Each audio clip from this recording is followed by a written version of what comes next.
अस्सलाम वालेकुम नाजरीन, आप देख रहे हैं क्रॉस फायर और मैं हूं मोहम्मद नौशाद अली। नाजरीन, इस वक्त अमेरिका और ईरान के दरमियान कशीदगी हमें बढ़ती हुई नज़र आ रही है। अगरचे कि अमेरिका की तरफ से जो ईरान ने 14 नुकाती जो तजवीज़ भेजी थी उसका जवाब भी दे दिया है, लेकिन साथ ही साथ आपने देखा होगा कि अमेरिकी सदर ने उसी वक्त जो है आबनाए हुर्मुज़ खुलवाने का ऐलान कर दिया।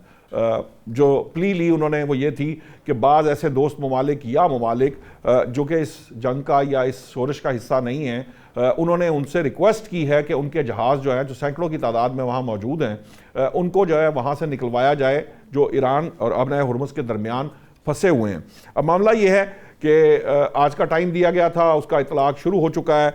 जो सिचुएशन है इस वक्त वो थोड़ी ख़राब होती हमें इसलिए नज़र आ रही है कि जब अमरीकी जो बहरी जहाज़ है उसने ईरान की तरफ जो शायद इस मकसद के लिए ही था कि उसका मकसद ये था कि वो जाकर वहाँ से उन जो बहरी जहाज़ हैं उन्हें निकलवाए जो कि इस वक्त आबनाए हुर्मुज़ में फंसे हुए हैं। तो जैसे ही वो आगे बढ़ा और ईरानी पानी में दाखिल होने की करीब हुआ तो उस वक्त उसे ईरानी बहरिया की तरफ से वार्निंग दी गई और ईरानी एजेंसी के मुताबिक जब उसने वार्निंग पर को बॉदर नहीं किया या उस पर कान नहीं धरे तो फिर उस पर फायरिंग की गई, जिसके बाद वो वहाँ से जहाज़ वापस रवाना हो गया, यानी रिट्रीट कर गया।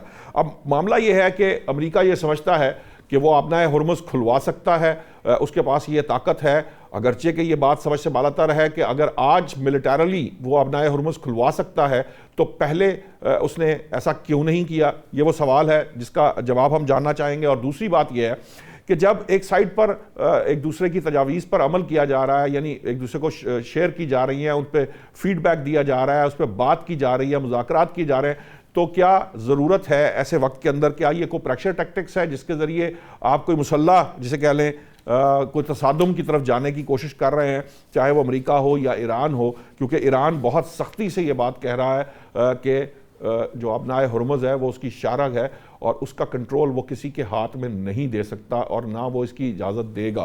तो आज के इन मौज़ूआत पर बात करने के लिए हमें ज्वाइन किया एयर वाइस मार्शल साहब एजाज़ महमूद साहब, नसीम सदीकी साहब हैं, सीनियर जर्नलिस्ट हैं, तजिया निगार हैं, डॉक्टर इरफान फ़ानी माहिर हैं आलमी अमूर के, और खालिद फ़ारूकी साहब बहुत सीनियर जर्नलिस्ट हैं। आप सब जानते हैं हमारे साथ तकरीबन जो मंडे को या ट्यूसडे को ज़रूर मौजूद होते हैं और हम कोशिश करते हैं कि इनके तजर्बे से फ़ायदा उठाते हुए आप तक वो बात पहुँचाएँ जो सवालात आपके पास होते हैं।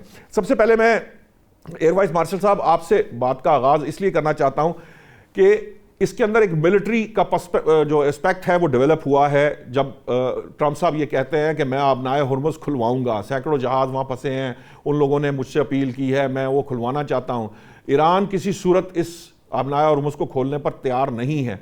ये जो कुछ वहाँ अब होता हुआ हमें नज़र आ रहा है, क्या ये मुज़ाकरात पर भी असर डाल सकता है और क्या ये उस जंगबंदी को जो हमारे ख्याल से अभी तक कायम है उसे ईरान तो कंसिडर कर रहा है कि अगर इसने अटैक किया तो वो ख़त्म हो जाएगी, क्या उस पर असरअंदाज हो सकता है, उसको ख़राब कर सकता है, ख़त्म कर सकता है? बहुत शुक्रिया। बिस्मिल्लाहिर्रहमानिर्रहीम। यकीनन इस तरह के जो ब्रिंकमैनशिप है वो ना सिर्फ ये कि ऑनगोइंग मुज़ाकरात के लिए जो एक बैक चैनल डिप्लोमेसी चल रही है उस पर असरअंदाज हो सकते हैं, बल्कि इससे दोबारा से एक शूटिंग वॉर शुरू होने का खतरा भी है। लेकिन बज़ाहिर ये लगता है कि ये अमेरिका ने वो जो उनकी ऑन गोइंग आप कह लीजिए कि वो वॉर ऑफ वर्ड्स चल रही है, उसी को मजीद उसमें एक प्रेशर टैक्टिक्स हैं उनके, और जो है वो बिल्कुल जैसे आपने खुद अपने इंट्रो में कहा कि अगर अमेरिका के पास ये सलाहियत है तो ये ऑप्शन उन्होंने पहले क्यों नहीं एक्सरसाइज कर ली। ये ऑप्शन तो फिर हमेशा से उनके पास होनी चाहिए थी, लेकिन मेरा नहीं ख्याल कि ऐसा है।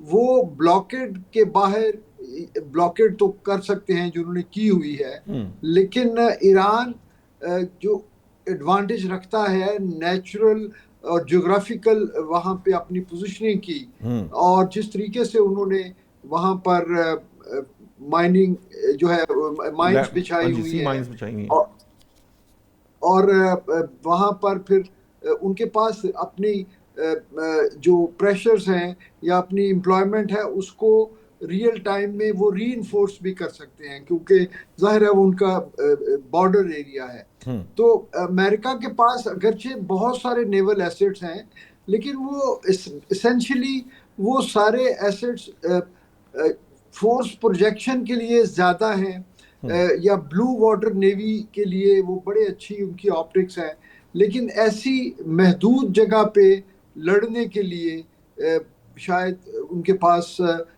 वो ऑप्शन नहीं है। ये एज एन ऑपरेशनल कंसर्न ये मैं चीज जरूर हाईलाइट। आपको लगता है कि ये यूएस के फेवर में नहीं है एज सच? ये पब्लिक ऑप्टिक्स है एक तरह का, क्योंकि बाज लोग ये भी कह रहे हैं कि एक्चुअली इसका मकसद दाखिली सतह पे जो है वो ट्रंप साहब चाहते हैं कि कुछ अपनी जो कुव्वतें उनको तनकीद का निशाना बना रही हैं, उनको थोड़ा सेटिस्फाई करने के लिए भी ये जो बात कही गई है। इरफान साहब, ये जो मामला है, दोनों फाते हैं सर इस वक्त। आप कभी गौर करें, चाहे ईरान की बात करें, अमेरिका की बात करें, दोनों अपनी अपनी जगह पे फाते हैं। तो जब दो फाते आपस में बैठकर कोई मुज़ाकरात कर रहे हों, तो क्या वो मुज़ाकरात नतीजा खेज साबित हो सकते हैं? देखिए निशात साहब, जब भी मुतहारब ममालिक के दरमियान में जंगें होती हैं ना, तो हमेशा ममालिक तारीख के अंदर अपना अपना वर्जन देते हैं जंग की फतह को लेकर। आपने कहा कि दोनों फतह हैं, एक वर्जन अमेरिका का है, एक वर्जन ईरान का है, लेकिन हमने ये देखना है कि जो एविडेंसेस हैं या दुनिया के जो न्यूट्रल एनालिस्ट हैं वो इस हवाले से क्या कह रहे हैं, वो किस वर्जन को इंडोर्स करते हुए नजर आते हैं। तो हम देखते हैं कि ईरान के हवाले से पूरी दुनिया के अंदर जितने भी आप डिफेंस सिक्योरिटी एनालिस्ट को अल्टरनेट मीडिया के अंदर सुनते हैं, ना कि CNN बल्कि CNN और न्यूयॉर्क टाइम्स के अंदर भी आपके बहुत सारे ऐसे आर्टिकल्स हैं जो ये बताते हुए नजर आ रहे हैं कि ईरान का अल्टीमेटली इस जंग के अंदर अपर हैंड है। जो अभी आप बात कर रहे थे कि ये जो प्रोजेक्ट फ्रीडम के नाम से उन्होंने एक ट्वीट किया, और इस वक्त स्ट्रेट ऑफ हरमूज के अंदर कोई 200 के करीब जो डिफरेंट वेसल्स या शिप्स हैं, जिनके ऊपर कोई 20,000 के करीब जो हैं वो समुद्री कारकुन जो हैं वो मौजूद हैं, और उनको अब आके ख्याल आ गया है तकरीबन 60 दिन जब गुजर चुके हैं इस जंग को, और वो ये चाह रहे हैं कि वो इसको यहाँ से बचा लें। बिल्कुल इसी तरह का एक ऑपरेशन जब ईरान और इराक के दरमियान में 1980 से लेकर 88 तक जंग जारी थी, तो उस वक्त दोनों ममालिक ने एक दूसरे के जो शिप्स थे ना उनके ऊपर अटैक करना शुरू कर दिया था स्ट्रेट ऑफ हरमूज के अंदर। तो उसके अंदर बहुत सारे ऐसे शिप्स के ऊपर भी ईरान की तरफ से अटैक किया गया था जो कि इत्तेहादियों के थे, लाइक था, तो उनको फिर रीफ्लैग किया गया था अमेरिका की तरफ से, और अमेरिका ने वहां पे एक ऑपरेशन अर्नेस्ट विल के नाम से एक ऑपरेशन शुरू किया था, जिसके अंदर उन्होंने फिर एस्कॉर्ट करवाए थे कुछ ऐसे जहाज़ों को स्ट्रेट ऑफ हरमूज से फिर निकाला गया था। और फिर आप देखते हैं कि 88 के अंदर यूनाइटेड नेशंस बीच में पड़ जाती है और दोनों ममालिक के दरमियान जो है वो फिर एक सीज फायर जो है वो हो जाता है। एक तो यह है कि इस वक्त ये सीज फायर है नहीं, ये एक पॉज है, क्योंकि सीज फायर अगर होता तो लेबनान के अंदर जंग रुकी हुई होती। ये नेवल ब्लॉकेड जो है ये भी एक एक्ट ऑफ वॉर है, तो ये भी नहीं, लेकिन वो डॉक्टर साहब वो तो जंग उन्होंने डॉक्टर साहब वो तो देखें, इसराइल ने भी और यूएस ने भी वो उसको ईरान से अलग कर दिया था। वो बिल्कुल क्लैरिटी के साथ उन अमेरिकी सदर ने कह दिया था, और ईरान की तरफ से भी कोई इतनी ज़्यादा उसके ऊपर इंसिस्टेंस हमने नहीं देखी कि जी उन्होंने कहा कि इसके बगैर हम बात नहीं करेंगे। फिर उसके बाद तजावीज़ का तबादला भी हुआ, लेकिन लबनान का मामला उस तरह से सामने नहीं आया जैसे पहले एक वक्त के अंदर इसके ऊपर बात की गई थी। तो वो तो बिल्कुल अलग बात है। यहाँ पर तो बहरहाल एक दूसरे के ऊपर कोई ऐसा हमला हमने नहीं देखा, तो ये एक तरह से सीज फायर ही था। पॉज वाला मामला तो शायद मेरा ख्याल है ये अनाउंस्ड जंगबंदी थी। अगर सर ये अनाउंस जंग बंदी होती तो इस वक्त अगर तो नेवल ब्लॉकेड को हम इंटरनेशनल रिलेशंस के अंदर एक एक्ट ऑफ वॉर के तौर पर देखते हैं। और दूसरी बात यह है कि जो सीज फायर की आप बात कर रहे हैं उसके अंदर ये शामिल था, ईरान की तरफ से जो शर्त रखी गई थी वो ये शर्त थी कि लेबनान के अंदर भी सीज फायर होगा। और आपको डोनाल्ड ट्रंप की वो ट्वीट भी याद होगी जब डोनाल्ड ट्रंप ने कहा था वो शायद पुरानी हो गई ना, उसके बाद भी 2 दफा ऐसा हो चुका है कि शराइत एक्सचेंज हो चुकी है। अभी रिसेंटली जो 14 नकात हैं ये भी गए हैं अमेरिका के पास, तो वो तो जरा उस तरह का मामला है। मैं चाहूंगा नसीम सिद्दीकी साहब, ये जो इस वक्त सिचुएशन है इंटरनेशनली, आप चूंकि दुनिया भर में आप माशाल्लाह चलते फिरते हैं, आते जाते रहते हैं, पता नहीं आपको जेट फ्यूल किस हद तक जो है वो तंग कर रहा है, लेकिन मुझे ये बताइए कि जब आप वहाँ एक्सपीरियंस करते हैं, वहाँ पर जो सेंटीमेंट है, एक तो थोड़ा सेंटीमेंट का हमें ज़रूर बताइएगा कि यूएस के अंदर तो उसके खिलाफ है, लेकिन जनरली ये जो बात कही गई थी कि न्यूट्रल लोग समझते हैं कि ईरान का अपर हैंड है, ये दुरुस्त है कि यहाँ हमारे यहाँ पाकिस्तान में भी यही समझा जाता है कि ईरान का अपर हैंड है। बट द पॉइंट इज कि एक्चुअली टेक्निकली इस वक्त जो सिचुएशन है, जो मैंने फातह वाली बात की है, ये मैंने उस एटीट्यूड के साथ मुज़ाकरात में बैठने की बात की है। क्या ऐसे मुज़ाकरात जो हैं वो सक्सेसफुल हो सकते हैं जहां दोनों ही फातह बैठे हों टेबल के ऊपर? बिस्मिल्लाहिर्रहमानिर्रहीम। नौशाद साहब बहुत शुक्रिया एंड नाइस टू सी फारूकी साहब। जी आपने जो फातह वाली ना देखे, फातह तो मैं दोनों फरीक को नहीं मानता, इसलिए कि अमेरिका ने ईरान के ऊपर हमला कर दिया और बड़े शद्दोमत के साथ हमला किया, उनके सुप्रीम लीडर को शहीद कर दिया। अमेरिका का ख्याल था कि शायद वो इराक की तरह, लीबिया की तरह, सीरिया की तरह ईरान को फौरी तौर पे जो है ना अपने दाम में फंसा लेंगे, सुप्रीम लीडर को होगी और रिजीम चेंज हो जाएगी। और वो जिस तरह बढ़ के मार रहे थे ट्रंप साहब, उन्हें क्यों टेबल पे आके बैठना पड़ा? इसका मतलब फातिहा दूसरी पार्टी है, यानी कि ईरान ने रेजिस्ट इतना जबरदस्त किया और अपने इतने नुकसान के बावजूद उन्होंने जिस तरह का रिप्लाई किया और खड़े रहे अपनी जगह पे, तो मेरे ख्याल से तो फातिहा तो एक ही है, दूसरा बंदा बैकफुट पे जाके अब जो है वो मुज़ाकरात करना चाहता है। आपने देखा है कि अगर आप तारीख देखें तो इस तरह जब दूसरी जंग अजीम भी हुई थी तो एंड में टेबल के ऊपर आना पड़ा था। और अमेरिका ने कभी अपने हमसायों के साथ तो कोई जंग नहीं की कि उनकी कनाडा के साथ या कोई और हमसाए ममालिक के साथ जंग हो रही है, वो हमेशा दुनिया के दूसरे कोनों में आके जंग करता है। वियतनाम की मिसाल आपके सामने है, फिर नेटो के साथ वो अफगानिस्तान में बैठा रहा, लेकिन आखिरकार वहां से नाकाम होके वापस जाना पड़ा। अभी भी यही समझ रहा था कि वो मिडिल ईस्ट की मदद से जो खलीज फारस के समुद्रों में मौजूद है और वहां से वो ईरान को शायद घुटने टेकने पे मजबूर कर देगा, लेकिन आपने देखा कि ईरान ने रेजिस्ट किया और जो खलीजी ममालिक जहां से अटैक हो रहा था ईरान के ऊपर, उसने उनके ऊपर भी अटैक करके उनको वहां से भागने पे मजबूर किया। उनका जो फ्लोटेला है, ये दूसरा इब्राहिम लिंकन उनका जो बहरी जहाज था, उसको भी नुकसान पहुंचाया। तो ईरान की पोजीशन बहुत मजबूत है, अपने खित्ते में वो एक सुपर पावर बन के उभरता हुआ नजर आ रहा है। और स्टेट ऑफ हॉर्मस की बात जिस तरह अपना एयर वाइस मार्शल साहब ने की या मेरे भाई इरफान साहब ने की, उसकी जो एक इम्पोर्टेंस है वो सदियों से एक उसकी इम्पोर्टेंस है और उसका भरपूर फायदा ईरान उठा रहा है, क्योंकि अगर उसको ब्लॉक अमेरिका करता है या ईरान भी उसको ब्लॉक करता है, वो कुछ ज्यादा अरसे के लिए ब्लॉक रहता है, वो तो दुनिया तो एक तबाही के दाने पे पहुंच जाएगी, क्योंकि आपके जो इकोनॉमिक मामलात हैं वो इतने गंभीर हो जाएंगे पूरी दुनिया में। यहाँ सवाल ये भी है कि जो इकोनॉमिक स्ट्रैंगुलेशन की जा रही है अमेरिका की तरफ से, क्या ईरान उस वक्त तक सर्वाइव करेगा? दुनिया तो तबाह हो रही है, वो तो हमें हमारे सबके साथ जो हो रहा है वो हो रहा है, लेकिन क्या ईरान भी उसको सर्वाइव कर पाएगा? नौशाद साहब, ये आपका बड़ा जबरदस्त सवाल है। आप ये देखें कि हमारे मुल्क जैसे हम लोग IMF के बगैर नहीं चल सकते, और भी बहुत सारे इस तरह के ममालिक हैं, लेकिन ईरान के ऊपर कितने सालों से कितनी पाबंदियां लगी हुई हैं और वो सरवाइव कर रहा है। उसने अपनी मिलिट्री को भी स्टैंड दिया हुआ है, अपनी इकोनॉमिक्स को भी वो ग्रोथ भी दे रहा है और सस्टेन भी किया है। और इतनी बड़ी वॉर, यानी कि दुनिया के सुपर पावर के साथ आपकी वॉर चल रही है और उसमें भी वो डट के खड़ा है। इसका मतलब है कि उसने अपनी जो है वो इस किस्म की हुई है कि वो सरवाइव कर सकता है, या उन्होंने फैसला कर लिया है कि हम सरवाइव नहीं भी कर सकेंगे तो हम ये जंग लड़ेंगे। लेकिन इसका नुकसान पूरी दुनिया को बहुत पहुंचता है। और आपने जिस तरह सेंटिमेंट्स के बारे में पूछा था, तो बिल्कुल यूरोप में जो है एंटी वॉर सेंटिमेंट्स हैं, ईरान के हक में ज्यादा लोग बात करते हैं। वो चाहते हैं कि बहुत ही गैर जरूरी किस्म की जो है वो जंग छेड़ दी गई है। जब ट्रम्प साहब हुकूमत में आए थे तो उन्होंने पीस की बात की थी, लेकिन उसके बाद आप देखें कि पीस तो दुनिया में रहा नहीं। किस तरह ईरान पे हमला किया गया, या इसराइल किस तरह खुला दंदनाता हुआ फलस्तीन पे अटैक करता है, लेबनान के ऊपर करता है, तो लोगों में कोई अच्छे सेंटिमेंट्स नहीं है। क्योंकि जब इराक की अटैक किया गया था तो उस वक्त कहा गया था कि destruction of mass destruction of weapons, और बाद में हुआ था कि वहां पे तो कोई इस किस्म के वेपन्स थे ही नहीं। और ईरान के बारे में भी जो कहा गया उस तरह की कोई बात सामने नहीं है। तो सेंटिमेंट्स तो यूएस और ट्रम्प साहब के खिलाफ ही है, और ईरान जिस तरह परफॉर्म कर रहे हैं, लोग ईरान की फेवर में ज्यादा बात करते हैं। ठीक है फारूकी साहब, ये जो अब क्वेश्चन है ये बड़ा, अब मैं इसको जरा वो रिफ्रेश कर लेता हूँ। फर्ज कीजिए जिस तरह नसीम साहब ने कहा या फानी साहब कह रहे हैं कि ईरान फातेह है, अब ईरान फातेह है और दूसरी साइड पे सुपर पावर मौजूद है। आपको लगता है कि ये मुज़ाकरात जिनकी हम बात कर रहे हैं, जो एक दूसरे से एक्सचेंज भी हो रहे हैं, डिप्लोमेसी भी चल रही है, सफारती सतह पर बात हो रही है, कुछ नए एक्सपर्ट्स भी हम सुनने में आ रहा है कि ईरान की तरफ से शामिल किए, उसकी अमेरिका की तरफ से शामिल किए गए हैं कुछ नए लोग भी इस सारी डिबेट के अंदर। आपको लगता है कि ये जो है ये किसी जल्द इनका कोई नतीजा खेज हो सकता है, या ये जो बात पहले आई थी कि जी ये लॉन्ग टर्म जो नाकाबंदी है या उसके लिए प्रिपेयर किया जा रहा है, ईरान, अमेरिका भी और ईरान भी तैयार है। ईरान तो बिल्कुल ओपनली कह रहा है कि हमारा तो मसला नहीं, हम तो इस तरह की जंग के लिए बहुत पहले से तैयार हैं।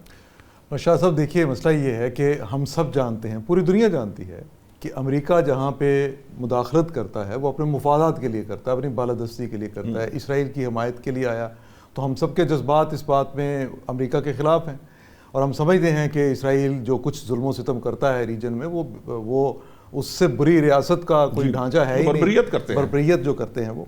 इस सारे कुछ के बावजूद अब असल बात की तरफ आए, एक लफ्ज़ होता है मुगालता, उस मुगालते में नहीं रहना चाहिए।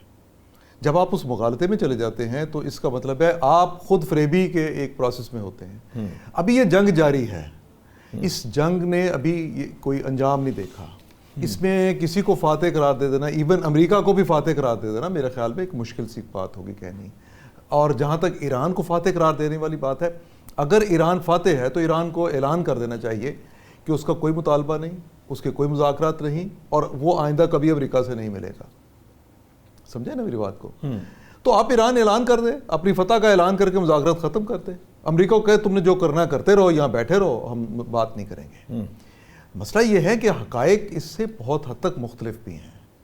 वो जो कुछ ईरानी कौम भुगत रही है, जो कुछ वहाँ पे हो रहा है, इसको हम यहाँ बैठे महसूस नहीं कर सकते। हम ना उस अल्लाह ना करे ना हम वैसे हालात से गुजरे हैं कभी माजी में, हम तक खबरें भी नहीं आती ना, हम तक खबरें भी नहीं आती। हम जो कुछ इस वक्त सुन रहे हैं वो एक प्रोपेगेंडा कैंपेन होती है। एक मुल्क जिस पर हमला हुआ हो वो अपने अवाम को ढारस देने के लिए, तसल्ली देने के लिए वो बताएगा मेरे पास इतने साइंसदान हैं, मेरे पास फलां फलां वेपन है, मैं तबाह बर्बाद कर दूंगा हर चीज़ को, और मैंने ये कामयाबी हासिल कर ली है। अगर वो ये नहीं करेगा तो अपने अवाम को मुतमईन, ये पब्लिक कंजम्पशन की बातें होती हैं।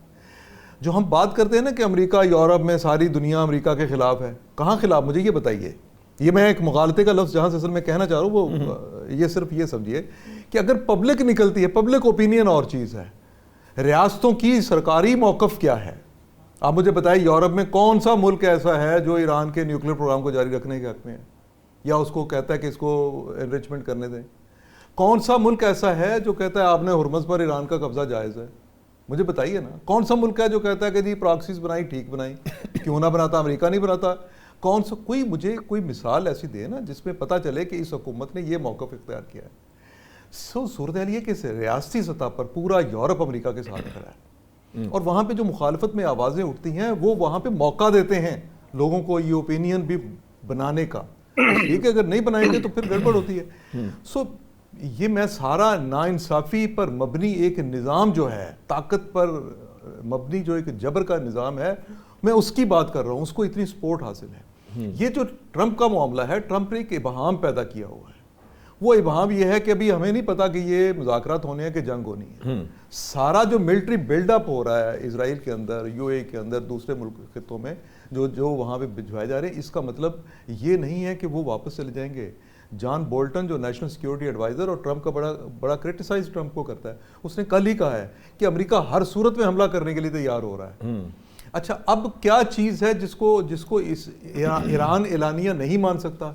ईरान अगर आज मानेगा ना कि मैं 5% भी यूरेनियम जो है वो कम करने के लिए, एनरिचमेंट कम करने के लिए तैयार हूँ, तो ईरानी अवाम अपनी हुकूमत को नहीं छोड़ेंगे। इसलिए उनके लिए उनके ऊपर एक दाखिली दबाव बहुत बड़ा बन गया है। ट्रंप के ऊपर दबाव होगा, पर देखिए उसका कांग्रेस का एक दबाव था, उसने उससे निकल गया, जंगबंदी की उसने एक खत लिख दिया, अब वो नई जंग शुरू कर देगा, ताकि वो नई जंग शुरू कर लेगा। इसी तरह से जो ट्रंप के ऊपर जो प्रेशर है, जो उसकी मुखालफत अमेरिका में हुई, कहा गया 1 करोड़ लोग वहां निकल आए, भी 1 करोड़ लोगों का फॉलोअप भी होना चाहिए ना, कि क्या 1 करोड़ लोग रोजाना निकले हुए हैं, मुखालफत कर रहे हैं, रुकवाने में कामयाब हो गए।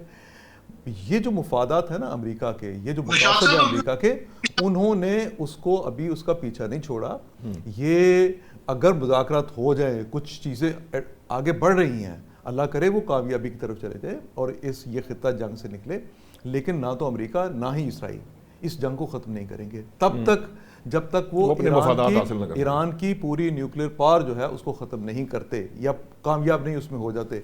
नाकाम हो तो हमें इसकी भी खुशी होगी। और दूसरी एक बात, ये सुपर पावर वाली बात, एक मिनट नसीम साहब, ये जो सुपर पावर वाली बात की जाती है, सुपर पावर की शक्ल में कोई भी नई एक न्यूक्लियर स्टेट इस रीजन में कोई भी देखना पसंद नहीं करेगा। क्यों? ईरान अगर बन गया होता तो एक अलग बात थी। अरे आज अभी वो तक जब तो वो- करेगा हाँ जी। नहीं बनेगा। सो ये सारी जंग इसलिए शुरू हुई थी, मैं एक आखिरी लफ्ज़ कह दूं, ये जंग वेनेजुएला के बाद ईरान की जंग इसलिए शुरू हुई थी कि वेनेजुएला पे तेल के ज़खायर पे कब्जा किया अमेरिका ने, ईरान पे वो कब्जा करके इसके तेल के ज़खायर पर, उसमें उसे कामयाबी नहीं मिली, उसमें नाकाम हुआ है। इसके तेल के ज़खायर पर कब्जा करके उसने अभी चीन से मुज़ाकरात करने हैं, आपको पता है 14 तारीख को मुलाकात है उसकी शी से ट्रम्प की। वो एक बारगेनिंग के तौर पर कि उसको जो चीन से चाहिए उसके बदले में वो उसकी तवानाई के रास्ते में रुकावटें जो हैं वो उसको बताएगा, मैं नहीं आने दूंगा। ये कुछ चीजें हैं, इसलिए इनको हम अभी किसी कतईयत में जाके बात नहीं कर सकते कि ये जंग खत्म हो गई, फलां फाते या फलां शिकस्त खोर। ठीक है नसीम साहब, आप जल्दी से कमेंट कर लीजिएगा, फिर मैंने एवीएम साहब के पास जाना है। आप कुछ कह रहे हैं? मेरे बड़े काबिलियत एक तो सवाल उठाए थे, मैं जवाब दे देता हूँ। आपने सवाल पब्लिक ओपिनियन का कहा था, एक तो मैंने पब्लिक ओपिनियन बताया, और यहाँ वेस्ट में अमेरिका में तकरीबन रोजाना के हिसाब से मुजाहरे हो रहे हैं। और दूसरे इन्होंने कहा कि जी यूरोपियन यूनियन में किसी ने मुखालफत नहीं की, यूरोप में यहाँ पे आपने देखा कि यूके के प्राइम मिनिस्टर ने, स्पेन के प्राइम मिनिस्टर ने, नेटो ने, फ्रेंच प्रेसिडेंट ने, सब ने कैटेगोरिकली इनकार किया कि हम इस जंग में बिल्कुल शामिल नहीं होना चाहते। भाई जंग की मुखालफत और बात है, एक इंटरनेशनल कोलिशन बना रहा है ईरान का एटमी पावर होना, इसको कबूल करना और बात है। यानी ये दो डिफरेंट वो हैं प्रोस्पेक्ट्स हैं। तो मुखालफत तो वो कर रहे हैं, नेटो तो शामिल नहीं हुआ, वो तो ओपन है, लेकिन वो ईरान को बतौर एटमी ताकत भी देखना चाहिए। एवीएम साहब, मैं आपके पास आता हूं। ये जो बात इस वक्त फारूकी साहब ने कही है, एक्चुअली हकाइक यकीनन जज्बात अपनी जगह है हमारे, लेकिन ये बात भी दुरुस्त है कि जिस सिचुएशन से ईरान गुजर रहा है वो सिर्फ ईरान जानता है। आपको लगता है कि जो ईरान का, जो भी ईरान के पास बचा है या उसके पास है, वो बहुत अरसा इस एक मिलिट्री के स्टैंडर्ड्स के पर्सपेक्टिव के अंदर वो उस सुपर पावर के लॉन्ग टर्म जो जंग है उसको सर्वाइव कर पाएगा? नहीं, ये मुश्किल है यकीनन, मगर मेरे ख्याल में, क्योंकि ईरानी कौम ने ये पिछली पूरी जो 6 हफ्तों की उनकी स्ट्रगल थी, वो अपनी सर्वाइवल की थी। उनका एक ही ऑब्जेक्टिव था और वो ऑब्जेक्टिव बरकरार है कि हमने अपनी सर्वाइवल की जंग लड़ना, और वो उस वक्त तक रेजिस्ट करते रहेंगे जब तक कि वो कर सकते हैं। और मेरा ख्याल है कि अमेरिका के लिए मैसिव बॉम्बिंग या फायर पावर थ्रू एयर इस्तेमाल करने की मजीद कैपेसिटी तो है, लेकिन उससे वो वहाँ अपना टारगेट अचीव नहीं कर पाएंगे। वो अगर उनके लिए डुएबल होता तो वो शायद वो ऑप्शन भी एक्सरसाइज कर लेते। बूट्स ऑन ग्राउंड की ऑप्शन वो नहीं कर सकते। फिर कन्वेंशनल डोमेन में मजीद जो है military target, infrastructure, economic target की तबाही, और बस उससे ज़्यादा नहीं। वो वहाँ पर अगर एनरिच यूरेनियम है, जो कि यकीनन हुआ है, अदरवाइज वो अगर उन तक उनकी रसाई होती तो वो एक बहुत बड़ी वॉर ट्रॉफी होती अमेरिका के लिए, उनका अपना नोशन ऑफ विक्ट्री बिल्ड करने के लिए। आप ईरान को इतना तो ग्रांट करें कि वो अगर फौरी तौर पे एटॉमिक वेपनाइजेशन नहीं कर सकते, लेकिन उन्होंने जहाँ तक अफसूदगी का उन्होंने अमल, एनरिचमेंट का उन्होंने किया हुआ है, उसको उन्होंने महफूज भी किया होगा। क्योंकि जितनी रेजिलियंस और जिस तरह से वो 47-48 सालों से सारी मुखालफत और पाबंदियों के बावजूद वो सरवाइव कर रहे हैं, तो वहाँ पर अंडरग्राउंड जो है उसकी स्टोरेज की एबिलिटी उनको तो हमें ग्रांट मेरा ख्याल कर देनी चाहिए, क्योंकि वो कोई इतनी बड़ी चीज नहीं है। सिविल न्यूक्लियर की बात कर रहे हैं, सिविल न्यूक्लियर की इजाजत उसको होनी चाहिए। देखिए, बात ये है कि जैसे भी फारूकी साहब कह रहे थे ना, असल में जो एटॉमिक क्लब है, न्यूक्लियर क्लब, ये अपने आप को बड़ा एक्सक्लूसिव रखना चाहते हैं।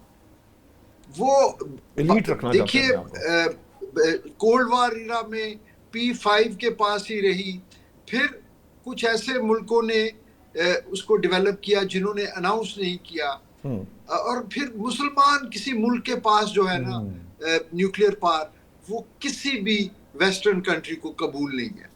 पाकिस्तान को भारत ने वो किया 28 में 98 में एक्सप्लोजन्स किए, हमें इजाजत नहीं मिल रही थी, हमें रोका जा रहा था, हमें इंसेंटिव दिए जा रहे थे, हमें धमकियां दी जा रही थी, क्योंकि वो उसको एक और तरह से देखते हैं वो। लेकिन एवियन साहब, उस सूरत के अंदर, उस सूरत में तो इसराइल जब एक न्यूक्लियर पावर है तो इंडिया के अगेंस्ट पाकिस्तान डेटरेंस पैदा हुआ, तो क्या इसराइल के अगेंस्ट ईरान को डेटरेंस नहीं होना चाहिए? होना चाहिए, लेकिन इस दुनिया में होना चाहिए और जो हो रहा होता है उसमें बहुत फर्क है। और मैं करके दिखाना पड़ता है। बिल्कुल, इसमें तमाम यूरोपियन कंट्रीज का कंसेंसस है, सारी क्रिश्चियन वर्ल्ड का या कंसेंसस है कि किसी मुसलमान मुल्क, और वो भी ऐसा मुसलमान मुल्क जो कि जिसको वो फंडामेंटली समझते हैं। देखिए ईरान और पाकिस्तान के न्यूक्लियर प्रोग्राम में एक और फर्क है। हमारे यहाँ दहशतगर्दी और वो सारी चीजें अपनी जगह पे, लेकिन न्यूक्लियर के मामले में पाकिस्तान रियासत बड़ी जिम्मेदार रही है। पाकिस्तान की रियासत न्यूक्लियराइजेशन से पहले और उसके बाद भी हमने बड़ी जिम्मेदारी का सबूत दिया है। तो वो हमारी डिप्लोमेसी की वजह से शायद वो हमारी वो कैपेबिलिटी उनके लिए किसी हद तक पैलेटेबल है, जब तक हम कोई थ्रेटनिंग पोस्चर नहीं इख्तियार करते। क्योंकि देखिए having a capability and intent to use, ये दोनों मिलके थ्रेट बनाते हैं। तो हमने तो कभी कोई इंटेंट टू यूज नहीं शो की, हमने तो भारत को भी कभी ये धमकी नहीं दी।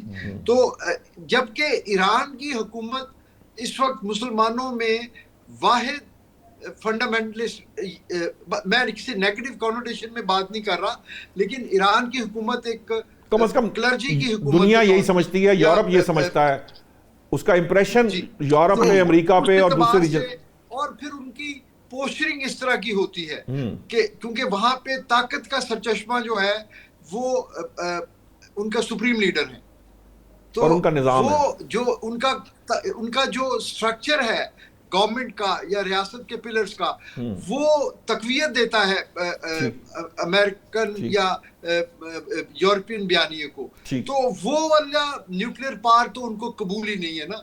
तो इसलिए ये पॉइंट तो जो है, लेकिन आप ये देखें कि ईरान ने माजी में भी 2015 में एग्रीमेंट और उसके बाद भी काफी दफा ये इंदिया दिया या ये डिस्प्ले किया as a matter of fact कि वो अपने न्यूक्लियर प्रोग्राम को कुछ अरसे के लिए मौखर कर सकते हैं अगर उनसे पाबंदियां हटा ली जाए।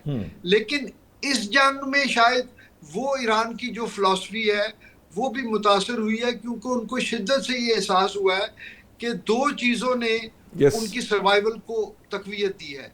एक उनका न्यूक्लियर डेटरेंस, वो किसी भी स्टेज पे है, और दूसरा उनका मिसाइल प्रोग्राम और उसकी कैपेबिलिटी। ठीक है, अगर ये दोनों चीजें ईरान के पास ना होती तो ईरान के ऊपर जो है ना उनको वॉकओवर इसराइल को मिल चुका होता। ठीक है, मुझे ब्रेक का कहा जा रहा है एवीएम साहब। मैं जब वापस आते हैं डॉक्टर इरफान से ये बात करते हैं, ये जो एस्पेक्ट है ये बड़ा इंपॉर्टेंट है। वैसे तो ईरान अगर एटमी ताकत बन जाता तो फिर आई डोंट नो कि क्या हालात होते, कबूल किया जाता ना किया जाता, ये एक अलग डिबेट है। बट स्टिल कहीं ना कहीं यूक्रेन वॉर के बाद ये चीज़ बड़ी बरमला कही गई कि आप अपने डेटरेंस को जब छोड़ देते हैं, यानी बतौर एटमी ताकत अपने आप को जब गिव अप करते हैं, तो आप पर कभी कहीं पर कोई भी हमलावर हो सकता है। और अगर ईरान एटमी ताकत होता तो शायद अमेरिका ये उस पर हमला करने या इसराइल उस पर हमला करने की जुर्रत ना करता। तो न्यूक्लियर हथियार का बतौर डेटरेंट होना, और दूसरा जो मामला है कि क्या इस सोच के साथ फिर वाकयातन क्या ईरान, जो पहले बात कही गई थी कि मिस्र के अंदर ये बात तय हो गई थी और मिस्री वजीर खारजा का कहना था कि ईरान जो है वो न्यूक्लियर मामलात के अंदर काफ़ी हद तक अग्री कर चुका है, इस हमले और इस जंग के बाद क्या वो इन टर्म्स पे आएगा जिसमें वो अपने आप को, अपनी न्यूक्लियर जो कैपेबिलिटीज़ हैं उनको कम करने पर राजी होगा? इस पर बात करते हैं ब्रेक के बाद। वेलकम बैक नाजरीन। ब्रेक पर जाने से पहले बात हो रही थी कि ईरान पर हमला होने के बाद जो ईरान की अपनी स्ट्रगल है to become a nuclear power, क्या वो उसको गिव अप कर सकता है? ये वो सवाल है जो अब खड़ा हो चुका है उस वक्त के बाद से, जब से जो उनके सुप्रीम लीडर को शहीद किया गया। और फारूकी साहब ने भी बीच में ये बात कही थी कि अगर वो इस किस्म की बात पब्लिकली करेंगे तो उनके लिए खासा मुश्किल हो जाएगा। शायद अवाम जो है इस रजीम को भी फिर शायद रहने ना दे, खड़ा ना रहने दे। इरफान अफानी साहब, ये कितना इंपॉर्टेंट है? क्योंकि जंग तो शुरू की गई थी इस पर्सपेक्टिव के अंदर कि न्यूक्लियर जो आपको याद होगा कि जब ये जंग शुरू होने वो हुई थी, अभी अटैक हुआ था, उसके फ़ौरन बाद अमरीकी सदर ने ये कहा था कि अगर हम हमला ना करते तो चंद दिन के अंदर ईरान एटमी ताकत बन जाता। अगरचे उससे पहले जून में भी वो हमला करके ये दावा कर चुके थे कि हमने न्यूक्लियर कैपेबिलिटी ख़त्म कर दी, लेकिन फिर ये दावा सामने आया था कि अगर हम ये अटैक ना करते तो ईरान चंद दिनों में, हफ्तों में एटमी पावर बन जाता। तो अब इस वक्त ईरान की जो अंदर अप्रोच है या उनकी दाखिली, क्योंकि पासदारान इंकलाब बड़ी हार्ड लाइन रखते हैं और सख्त मौक़िफ़ रखते हैं, क्या वो उसको गिव अप करेगा? देखिए सर, ये जो झूठ है कि ईरान एटम बॉम्ब बना रहा है ना, ये 1996 से तवातुर के साथ नेतन्याहू की तरफ से बोला जा रहा है। और उसने जितने भी अमेरिकन प्रेसिडेंट्स आ चुके हैं उनको ये कन्विंस करने की कोशिश की, जॉर्ज डब्ल्यू बुश हो, बिल क्लिंटन हो, ओबामा हो, इरफान साहब, सिविल न्यूक्लियर की देखिए 60% इनरिचमेंट जो है उसकी क्या जरूरत होती है वहां तक जाने की? अदरवाइज तो आपके 60% की आपको इनरिचमेंट की जरूरत ही नहीं है।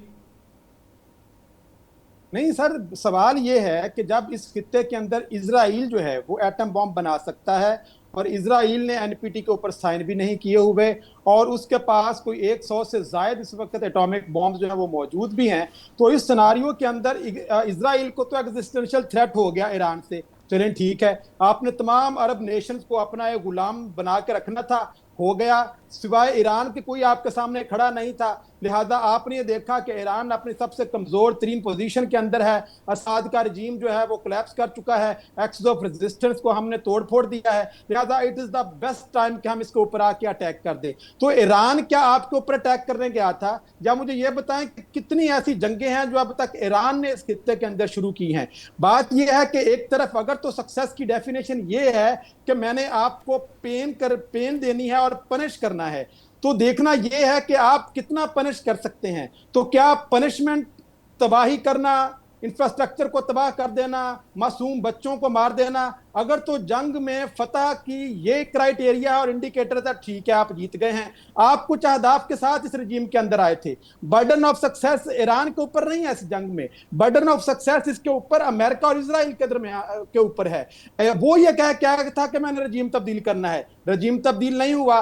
उन्होंने कहा था कि हमने, चलो स्टेट ऑफ हॉर्मुज़ तो बाद में बंद हुआ, कि एक्सिस ऑफ रेजिस्टेंस को खत्म करेंगे, वो नहीं हुआ। उन्होंने कहा था कि हम यूरेनियम की एनरिचमेंट को रोकेंगे, वो नहीं हुई। आपने दुनिया भर की ताकत को आजमा के देख लिया और कोई एक हदफ भी आप पूरा नहीं कर सके, तो हम क्या कहें कि आप हार गए हैं या जीत गए हैं? जिसने रेजिस्ट करना था, जिसने मुजाहमत करनी थी, वो 1980 से मुजाहमत कर रहा है। उसने इराक वॉर के खिलाफ भी मुजाहमत की, डिप्लोमेटिक सैंक्शंस के खिलाफ भी, इकोनॉमिक सैंक्शंस के खिलाफ भी मुजाहमत की। और मेरे देखें, पहला सवाल जो मैंने आपसे किया था ना, वो ये था कि क्या इस जो कुछ उनको पनिश किया गया या जो भी स्टेटस इस वक्त है, इसके बाद क्या ईरान अपना डेटरेंस जो एक्चुअली वो बिल्ड करना चाहता है या नहीं चाहता, ये अलग डिबेट है। क्या उसकी ख्वाहिश नहीं होगी कि वो डेटरेंस क्रिएट करे? क्योंकि अगर वो डेटरेंस उसके पास होता तो इसराइल और अमेरिका उस पर हमला करने की जरूरत ना करते। ये जो प्रोपोजिशन है, क्या इससे ईरान पीछे हटेगा? मेरा सवाल पहला ये था। दूसरा सवाल जो था वो फिर मैं चाहूंगा कि आप जरूर बताएं कि अगर उसके एटमी हथियार बनाने के अज़ाइम नहीं है, फिर वो 60% तक एनरिचमेंट तक क्यों जा रहा है? ये सवाल ये है, क्योंकि सिविल न्यूक्लियर में इसकी जरूरत नहीं है। देखिए निशात साहब, देखें, इस जंग से पहले तक तो ईरान जो था ना, इस न्यूक्लियर इनरिचमेंट को अपने लिबरेज के तौर पे इस्तेमाल करता रहा है। आपने देखा 2014 के अंदर 15,000 केजी तक उसके पास यूरेनियम मौजूद थी, जो joint comprehensive plan of action के नतीजे में उसने रूस को और दीगर मगरबी ममालिक को दे दी। अगर उसने एटम बॉम्ब बनाना होता तो तब बना चुका होता। खुमैनी साहब का फतवा भी था कि हम एटम बॉम्ब जो है वो ये इंसानियत की तबाही लाता है और हम इसको नहीं बनाएंगे। आपने उसको अटैक करने के बाद अब ये जो ईरान है इस वक्त ये हार्ड लाइनर है। मुजतबा खामनाई साहब मौजूद हैं, अगर आप उनकी स्पीच भी सुन लें तो उसके अंदर भी उन्होंने ये कहा है कि न्यूक्लियर इनरिचमेंट के हवाले से जो हमारी एस्पिरेशंस हैं वो तो आप देखें, अब मेरा अगर सर्वाइवल एक चीज के साथ कनेक्ट हो चुका है और वो एटम बॉम्ब है, और वो बिल्कुल बनाएगा। और इस वक्त मेरा नहीं ख्याल कि वो एटम बॉम्ब अगर आप वो नहीं बनाता तो ये बिल्कुल ऐसे ही है जैसे आप सल्लम ने फरमाया था कि मोमिन एक सुराख से 2 दफा नहीं डसा जाता, कि भाई क्या गारंटी है कि कल को ये ममालिक दोबारा से आपके ऊपर हमला नहीं करेंगे। अब पूरी दुनिया के अंदर ममालिक को इंटरनेशनल लॉ इजाजत देता है एक खास हद तक आप यूरेनियम को अफजुदा कर सकते हैं, सिविल यूजेज के लिए अफजुदा कर सकते हैं। AIAE ने कब कहा, इंटरनेशनल एटॉमिक एनर्जी ने कब यह कहा कि ईरान एटम बॉम्ब बना रहा है? जो उस वक्त अमेरिका के अंदर जो इंस्पेक्शन कमेटीज हैं उन्होंने कब कहा कि एटम बॉम्ब बना रहा है? और कोई एविडेंस आपको इंटरनेशनल कहीं पे भी नजर आपका पॉइंट आ गया। और दूसरा आपने सवाल किया था, जी जी मैं आपका पॉइंट आ गया। मैं चाह रहा हूं मैं नसीम सिद्दीकी साहब, ये जो बात है इसमें कोई शक नहीं कि ये फतवा भी दिया गया हुआ है कि WMDs नहीं बनाएगा, बट स्टिल अब आज सूरत हाल है इसके बाद जो अभी फानी साहब ने जिस तरह कहा है कि अगर वो दूसरी बार भी उसी सुराख से डसा जाता है तो फिर उसके पास वो कोशिश करेगा कि ऐसा ना हो, तो क्या फिर जो ईरान है वो इस जो एटमी वो पावर बनने का जो मुतालबा है क्या उससे दस्तबरदार होगा? वो तो कोशिश करेगा फिर कि ये मामलात यूं ही लटकते रहें और ठीक है वो अपना टाइम लेगा, जो भी वो कर सकता है करेगा या नहीं करेगा, या कर पाएगा या नहीं कर पाएगा, ये अलग डिबेट है, लेकिन उसकी तो फिर कोशिश होगी कि वो इस मामले को इसी तरह ही चलने दे। जी निशात साहब, ये आपने बहुत अच्छी बात की, क्योंकि अभी तक तो ये मामला था कि अब वो बना रहा है नहीं बना रहा है, लेकिन अब जिस तरह ईरान के ऊपर अटैक किया गया, उनके सुप्रीम लीडर को मारा गया, सुलेमानी साहब को शहीद किया गया, और भी बहुत सारी मिसालें हैं। इसराइल ने भी अटैक किया ईरान के ऊपर, अमेरिका ने भी डायरेक्ट अटैक किया ईरान के ऊपर। तो अब तो उसकी जो मिसाइल टेक्नोलॉजी है वो तो आप देख चुके हैं कि उसने पूरे खित्ते में जो है वो एक ऊधम मचा दिया था। UAE हो, कतर हो, बहरीन हो, सऊदी अरेबिया हो, उसने अपनी एक ताकत का अंदाजा लोगों को बता दिया, दुनिया को, कि वो उसके पास कितनी ताकत मौजूद है, ये कितने मिसाइल मौजूद है। तो अब जिस तरह उसके ऊपर अटैक किया गया, और जिस तरह पहले जिक्र हुआ कि पाकिस्तान ने, जब भारत ने ऐलान किया एटमी हथियार बनाने का, एटम बम बनाने का, फिर उस वक्त के जो वजीर आजम थे जुल्फिकार अली भुट्टो, उन्होंने कहा कि हम घास खा लेंगे लेकिन एटम बम जरूर बनाएंगे, और पाकिस्तान ने बनाया। और जो ही इंडिया ने धमाके किए उसके जवाब में पाकिस्तान ने भी धमाके किए, क्योंकि हम दोनों एक दुश्मन मुल्क कहलाते हैं आपस में। तो अगर एक इसराइल के पास एटम बम है और उसने कुत्ते में उधम मचाई हुई है, तो बाकी तो कंट्रीज हैं वो तो शायद उसको जवाब इतना नहीं देते जितना ईरान देता है। ईरान के पास तो एक बड़ी माकूल वजह बन जाती है कि वो एटम बम बनाए, और वो शायद इस बात पे कायम है। और आपको पता है कि ईरान में जो है वो 2 किस्म के स्कूल ऑफ थॉट्स हैं, good cop and bad cop. जो उनके सिफारती मामलात उनके वजीर खारजा देख रहे हैं या स्पीकर कौमी असेंबली देख रहे हैं, लेकिन पासबान दूसरी तंजीम है, वो बिल्कुल एक हार्ड लाइनर है। तो डेफिनेटली उन्होंने, एक तो बयानिए वाली बात है, आपने देखा कि बयानिया जो है वो, अगर हम पाकिस्तान की मिसाल ले लें तो एक बयानिया चला था, वोट को इज्जत दो। जब उससे बैकअप किया गया तो जो हशर हुआ अपना सियासी पार्टियों का, वो आप देख लें कि फार्म 47 पे हुकूमत बनानी पड़ी, अवाम में जा नहीं सकते, जल से जुलूस नहीं कर सकते। तो ये आपकी बात बिल्कुल ठीक है कि अगर ईरान अपने इस बयानी से पीछे हटेगा तो जो शायद उनको अपनी आवाम की सपोर्ट मौजूद है वो फ्यूचर में ना मिल सके। लेकिन उन्होंने तो अभी हार्ड लाइन ली हुई है, और वो हर तरह की जंग या कोई भी एग्रेसिवनेस होती है अमेरिका इसराइल की तरफ, उसके लिए तैयार बैठे हुए। तो वही जैसे पहले बात हुई थी कि अमेरिका ने जिस तरह अटैक किया था कि मैं खत्म कर दूंगा, 2-3 दिन में वार खत्म हो जाएगी, और अब ट्रंप साहब कहते हैं कि ईरान मान ले कि वो हार गया है। तो ये किस किस्म की जीत होती है या किस किस्म की जंग होती है कि आप दूसरे फरीक से कह रहे हैं कि भाई तुम मान लो। भैया दुनिया देखती है, जंग होती है पाकिस्तान इंडिया की। दुनिया ने देखा कि किस तरह पाकिस्तान ने इंडिया को नाको चने चुपाए, उनके 7-8 जो राफेल जिसपे उनका बड़ा नाश था उनको मार गिराया। तो पाक फौज ने साबित किया लड़ाई में कि वो किस तरह जो है वो हराया जाता है, और हारने वाला किस तरह अमेरिका की तरफ भागा कि हमें बचा लिया जाए। तो अब अमेरिका मुज़ाकरात पे आना चाहता है। पहले तो शायद अमेरिका ने ही रखी थी ना, वो बेशक सुपर पावर है, लेकिन अगर वो चाहता या कर सकता तो वो जरूर ईरान को जो है वो और नुकसान पहुंचाता। लेकिन ईरान ने जिस तरह रेजिस्टेंस की और उसके जो बाकी अड्डे थे खलीज में उनके ऊपर अटैक किया, तो उसने एक मुकाबला किया, और जब आपको मद्दे मुकाबिल जरा सख्त नजर आता है तो अक्सर मुकाबला करने वाला भागने की कोशिश करता है, वो फिर या अंपायर की तीसरी उंगली की तरफ उसका इशारा होता है कि कोई बचा दे और मैं हजीमत से भी बच जाऊं। तो अमेरिका की यही बात है कि वो जंग को मजीद तूल नहीं दे सका, ना दे सकता है, तो वो चाहता है कि किसी तरह मुज़ाकरात की टेबल पे उसकी जीत हो जाए। वो भी उसकी जीत नहीं हो पा रही, क्योंकि वो जब अपने पॉइंट्स लेके आता है तो ईरान कहता है कि ये मुज़ाकरात तो हो सकते हैं, लेकिन ये नहीं हो सकता कि आप हमें डिक्टेशन दें, डिक्टेट करें जी कि हम मान लें, ये बात भी मान लें। तो मामला तो बड़े गंभीर है। और ये जिस तरह भी पाकिस्तान ने बड़ी अच्छी कोशिश की, हमारे फील्ड मार्शल आसिम मुनीर साहब ने, वज़ीर-ए-आज़म शहबाज शरीफ ने, इस्हाक डार ने बहुत अच्छी कोशिश की कि जंग जो है वो बिल्कुल तीसरी जो आलमी जंग है उसके दाने पे पहुंच चुकी थी। अमेरिका आपका पॉइंट आ गया, वो तो हम तो कोशिश कर रहे हैं, पाकिस्तान तो भरपूर कोशिश कर रहा है। अब भी हमने तो इस्लामाबाद बंद किए रखा इतने दिन सिर्फ इसी उसके ऊपर के आपको आप आ जाए, किसी तरह से आए, सफारती सतह पे मामला।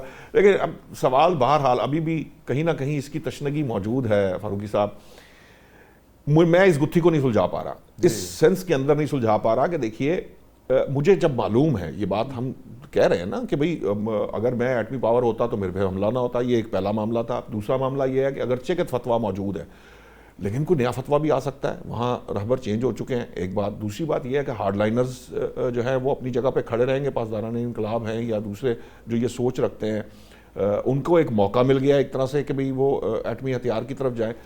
अब जो अमेरिका है उसका जो मेन जो बात कही गई थी, अनाउंसमेंट कम से कम यही थी, वो ठीक है चीन के मामला या जो भी तेल के मामला ये अपनी जगह है, लेकिन एक अनाउंसमेंट तो ये की गई कि एटमी पावर बनने से रोका जाएगा। तो उस सूरत के अंदर फिर ईरान जो है वो इसको कैसे जो है वो कबूल करेगा, चाहे वो कुछ अरसे के लिए कबूल करे, कैसे कबूल करेगा और क्यों कबूल करेगा? देखिए निशात साहब, जो ईरान नहीं कहता वो हम क्यों कहते हैं? मेरा इस्तदलाल ये है कि जो ईरान नहीं कहता वो हम क्यों कहते हैं। अगर ईरान कहता है कि हम एटम बम नहीं बनाना चाहते, हम क्यों कहते हैं कि ईरान को एटम बम बनाने का हक है? हम क्यों कहते हैं? हम से अक्सर हमारे सवाल है ना, ये तो कई दोस्त ये बात कर देते हैं ना कि ईरान को भी एटम बम बनाने का हक है। ईरान नहीं कहता, ना सरकारी तौर पे कहता है, ना उसकी लीडरशिप कहती है। अच्छा, इसी तरह से जो न्यूक्लियर जो यूरेनियम के एनरिचमेंट वाला मामला है, अभी 6-8 महीने पहले जो मुज़ाकरात हो रहे थे उसमें ईरान जीरो पे चला गया था कि हम जो मिस्री वज़ीर ख़ारजा ने जो कहा था जिसके बारे में। बिल्कुल। अच्छा, तो अब वो अगर ईरान ये जीरो पे मान गया या खुद मानता है तो ईरान ने जाहिर है कि अपनी कोई दाखिली खारजी खुद मुख्तारी मुतासिर करके फिर ये बात की है। ये ईरान का मौक़िफ़ आया ना सामने, तो हम क्यों कहें कि ईरान को इतनी नहीं, इससे ज्यादा। अच्छा, ईरान की तरफ से ये मौक़िफ़ नहीं आया। देखिए, मैं आपको मिस्री वज़ीर ख़ारजा ने कहा कि मुज़ाकरात इस सतह तक आ गए। मैं आपको बताऊं कि वो जो जीरो पे नहीं होगा तो ठीक है, जो सिविल न्यूक्लियर के लिए जितना चाहिए। अच्छा, फिर ये मसला है कि ईरान जो है इसने एनपीटी पे साइन किए हुए हैं। जी। उस साइन करने के बाद जब कोई मुल्क उससे आगे बढ़ता है तो वायलेट करता है। देखिए, पाकिस्तान ने आज तक किए हैं, एनपीटी पे साइन किए पाकिस्तान ने नहीं किए, पाकिस्तान ने नहीं किए। अच्छा, सो ईरान, मसला ये है कि ये ईरान ने खुद से फैसला करना है, हम नहीं उसको डिक्टेट नहीं कर सकते कि वो ये फैसला करे। जहां हम अमेरिका को ये इख्तियार देते वहां हमारी ये ख्वाहिश भी नहीं होनी चाहिए कि हम कहें जी दुनिया में एटमी कुव्वतें बढ़ती जाएं। आप ये जहन में रखिएगा, ईरान एटमी पावर बना तो इसराइल तो बना ही बना है, सऊदी अरब भी बनेगा। सऊदी अरब को क्यों रोका जाएगा? क्यों दुनिया उसके साथ ताउन नहीं करेगी? क्यों पाकिस्तान उसके साथ ताउन नहीं करेगा? अमेरिका उसके साथ ताउन नहीं करेगा? लेकिन यहाँ फारूकी साहब ये सवाल है कि इसराइल बना उसके साथ ताउन हो गया, हालांकि वो डिक्लेयर्ड नहीं है। देखिए, उसकी बदमाशी है, उसकी बदमाशी, तो कोई भी बदमाशी कर सकता है। मैं बात ये अर्ज कर रहा हूँ कि उसकी बदमाशी और गुंडागर्दी है। इजिप्ट ने बनने की कोशिश की थी हुस्नी मुबारक के दौर में। हुस्नी मुबारक के दौर में इजिप्ट में 9 न्यूक्लियर रिएक्टर लगाए गए। उनमें से एक रिएक्टर के बारे में जो इसराइली खुफिया एजेंसियां थी उन्होंने रिपोर्ट दी कि यहाँ पे एक्टिविटी डिफरेंट हो रही है। हुस्नी मुबारक के खिलाफ तहरीक चल गई और वो तहरीक जो थी उसने कुछ टाइम में उसको हटा दिया। मसला सिर्फ ये है कि ये दुनिया नाइंसाफी की भी है। हम सारा कुछ, आप मुझे ये बताएं कि किस तरह 5 मुल्कों को वीटो का हक दे दिया जाता है। आपको क्यों नहीं वीटो का हक? पाकिस्तान को क्यों नहीं है? इंडिया को क्यों नहीं है? बाकी सऊदी अरब को, ईरान को क्यों नहीं है वीटो का हक? इसका मतलब है कि वर्ल्ड वार के बाद जो एक सिस्टम दुनिया में बना, दुनिया अब इसके मुताबिक चल रही है। या तो आप अपने अंदर इतनी पावर पैदा करें, इतनी कुव्वत पैदा करें, आप मुकाबले में खड़े हो जाएं। आपके ऊपर को हमला करता है, आप 10 हमले उसके ऊपर करें। आपके ऊपर इंडिया ने हमला किया, हमने उसको सबक सिखा दिया। अच्छा, अगर हमारे पास वो कुव्वत ना होती, जो उस कुव्वत से पहले ही हम इंडिया के साथ लड़ पड़ते, तो होना क्या था? पाकिस्तान का कितना नुकसान होता। सो आज इंडिया एक ताकतवर पाकिस्तान के ऊपर हमला करने की जरूरत नहीं कर रहा। उसकी फौजें, उसकी एयरफोर्स अपनी तमाम जहाज अपने हमारे बॉर्डर एरिया से 400 किलोमीटर उठा के भाग गया वो।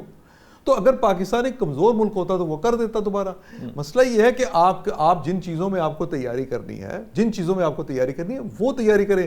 फिर मैं आपको एक बात बताऊं, मैं एक रिसर्च पेपर देखा है, उसमें क्या लिखा है, ईरान में 50,000 साइंटिस्ट हैं, ईरान में जो साइंस की तरक्की ये होगी, अच्छा उसको यूरोप के तरक्की याफ्ता मुल्कों से ऊपर दिखाया जाता है। मैं फिर ये कहता हूं ऐसी बातें हकायक के मुताबिक बात करने का कोई फायदा नहीं है, नहीं वो अल्टीमेटली उसका कोई रिजल्ट नहीं निकलता। आप गलतफहमियों में ब्रादर इस्लामी मुल्क के लिए, लेकिन यहां बैठ के वो बातें ना की जाए जिनसे। एवीएम साहब, ये जो अब सवाल था, मैं चाहूंगा आपकी भी एक्सपर्ट ओपिनियन इस पर जरूर आ जाए। सवाल मेरा वही है कि जो इस सिचुएशन के अंदर जब उसके ऊपर वो अमेरिका और इस्राइल हमलावर भी हुआ है, तो क्या ये थॉट जो है ये वहां पनपेगी नहीं कि हमें अपने आप को डेटरेंट बनाना है, एटमी हथियार हासिल करना है ताकि हम पर कोई हमलावर ना हो। और अगर अमेरिका ये चाहता है कि वो एटमी पावर ना बने ईरान, तो उसको ईरान कबूल करेगा? ये देखें, एकेडमिक डिबेट तो जो भी हम कर रहे हैं वो उसके तो अगर हम करें तो मेरे ख्याल में ईरान को हक भी है, मैं फिर दोबारा रीइटरेट करूंगा, और ईरान शायद इसको फोरगो नहीं करेगा, क्योंकि इस जंग के बाद खास तौर पे ईरान को जो है 3 चीज़ों का जो है, 2 चीज़ें तो बिल्कुल डायरेक्ट जंग की वजह से, और तीसरी चीज़ ईरान की अपनी जो स्ट्रेटजी उन्होंने ऑपरेशनल इस्तेमाल की। 2 चीज़ें, एक उनका मिसाइल प्रोग्राम और threat of being nuclear capable, वो किस हद तक है, क्या उसके टाइम फ्रेम है, उस बात से कते नज़र, लेकिन उनको ये ज़रूर इदराक हुआ है होगा कि आपके अंदर अगर वो किसी भी लेवल की वो सलाहियत है जो बड़े हो के या उस फर्दर एक्सपेंशन से वो आपके तहफ़्फ़ुज़ की ज़मानत हो सकती है, तो आप उसको क्यों फोरगो करें। और तीसरा, जो ईरान ने धमकियां तो बहुत पहले भी होती थी, ये चीजें इसकी बड़ी वो टाइम बड़ा शॉर्ट है वीएम साहब, गेमिंग भी होती थी अमेरिका में कि अगर स्टेट ऑफ हॉर्मस बंद कर दी जाए तो क्या होगा, लेकिन ईरान ने जंग से पहले तो ऐसा नहीं किया, वो जंग के बाद में उन्होंने ठीक है। आपका पॉइंट आ गया वीएम साहब, आपका पॉइंट आ गया। शाह ईरान ने भी सिर्फ एक कमेंट, आपने शुरू में पूछा था कि अगर ईरान ने बना लिया होता, अगर ईरान ने बना लिया होता ना, तो ईरान की भी वही रिस्पेक्ट होती जो नॉर्थ कोरिया की है। ठीक है, मेरे पास टाइम बड़ा शॉर्ट है। एवीएम साहब, आपका पॉइंट आ गया। जो मुझे याद है, जो शाह ईरान थे उन्होंने भी जगलर वेन करार दिया था अपना एयरमस को, वो वहाँ तक तो बात है। लेकिन अभी खबर एक जो आई है अच्छी खबर नहीं है, क्योंकि ईरान ने कहा जा रहा है कि जो खलीजी न्यूज़ मीडिया हाउसेज हैं वो रिपोर्ट कर रहे हैं कि जो फुजेरा की एक जो उसके ऊपर हमला किया गया है, ईरान की तरफ से ड्रोन हमला है। तो इस तरह हमें ये जो है ना फिर नए सिरे से कशीदगी जो है वो बढ़ती हुई नज़र आ रही है इस खित्ते के अंदर। अल्लाह करे कि ये जो खित्ते की कशीदगी है ये सफारती ज़रिए से तय हो जाए। बहुत बहुत शुक्रिया एवीएम साहब, आपका भी, जो एजाज महमूद साहब, नसीम सिद्दीकी साहब, डॉक्टर इरफान साहब और खालिद फारूक साहब, आपका बहुत बहुत शुक्रिया। कल नए मौज़ूआत के साथ हाजिर होते हैं। अल्लाह निगहबान।